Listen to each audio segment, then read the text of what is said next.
ಇದ್ದೀರಾ ನಮ್ಮ ವಿಜಯ ನ್ಯೂಸ್. ನಾನು ಸುರಭಿ ರಾಜೇಂದ್ರ. ಸುದ್ದಿಗೂ ಮುಂಚೆ ಈ ಕ್ಷಣದ ಹೆಡ್ಲೈನ್ಸ್.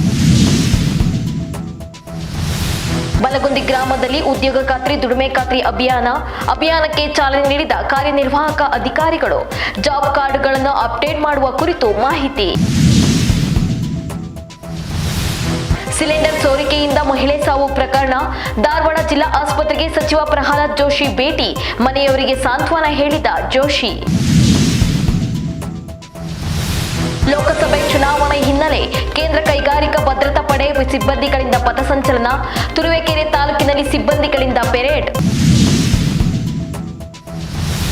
ರಾಜ ವೆಂಕಟಪ್ಪ ನಾಯಕ ಅವರಿಗೆ ಶ್ರದ್ಧಾಂಜಲಿ ಸಲ್ಲಿಕೆ. ಹುಣಸಗಿ ಬ್ಲಾಕ್ ಕಾಂಗ್ರೆಸ್ ಪಕ್ಷದ ವತಿಯಿಂದ ಕಾರ್ಯಕ್ರಮ. ಪುಷ್ಪಾರ್ಚನೆ ಮಾಡುವ ಮೂಲಕ ಗೌರವ ಸಲ್ಲಿಸಿದ ಗಣ್ಯರು.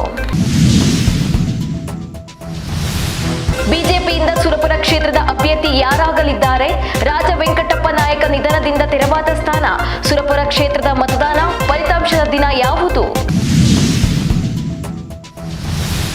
ಜಾರಿ ನಿರ್ದೇಶನಾಲಯದ ಅಧಿಕಾರಿಗಳ ಕಸ್ಟಡಿಯಲ್ಲಿ ಕೇಜ್ರಿವಾಲ್. ಅಬಕಾರಿ ನೀತಿ ಹಗರಣದಲ್ಲಿ ದೆಹಲಿ ಸಿಎಂ ಅರೆಸ್ಟ್. ಹಗರಣದಲ್ಲಿ ಒಟ್ಟು 5 ಬಂಧನ. ಇಂದಿನಿಂದ ಐಪಿಎಲ್ ಜಾತ್ರೆ. 10 ತಂಡ 74 ಪಂದ್ಯಗಳು. ಕಪ್ ಗೆಲ್ಲುವ ಉತ್ಸಾಹದಲ್ಲಿ ಅಖಾಡಕ್ಕಿಳಿಯುತ್ತಿದೆ ಬೆಂಗಳೂರು. 5 ಸಚಿವರ ಮಕ್ಕಳಿಗೂ ಟಿಕೆಟ್. ಸಚಿವರ ಪತ್ನಿ ಮಾಜಿ ಸಚಿವರ ಪುತ್ರರಿಗೂ ಕಾಂಗ್ರೆಸ್ ಟಿಕೆಟ್. ಕೋಲಾರದಲ್ಲಿ ಮುಂದುವರಿದ ಪೈಪೋಟಿ. ವಿವಿಧ ನೆಪ ಹೇಳಿ ಸೀರೆ ಖರೀದಿಸುತ್ತಿರುವ ರಾಜಕಾರಣಿಗಳು. ಬಣ್ಣ ಬಣ್ಣದ ಸೀರೆ ಹಂಚಲು ರಾಜಕಾರಣಿಗಳು ಮುಂದು. ಕಲರ್ ಸೀರೆ ಆರ್ಡರ್ ಕೊಡ್ತಿರೋ ನಾಯಕರು. ದೊಡ್ಡಮನೆ ಕುಡಿಯ ಯುವ ಸಿನಿಮಾದ ಟ್ರೇಲರ್ ಲಾಂಚ್. ಟ್ರೇಲರ್ ಮೂಲಕ ನಿರೀಕ್ಷೆ ದುಪ್ಪಟ್ಟು ಮಾಡಿದ ದೊಡ್ಡಮನೆ ಕುಡಿ. ಮಾರ್ಚ್ 29ಕ್ಕೆ ತೆರೆ ಮೇಲೆ ಅಪ್ಪಳಿಸಲಿದೆ ಸಿನಿಮಾ.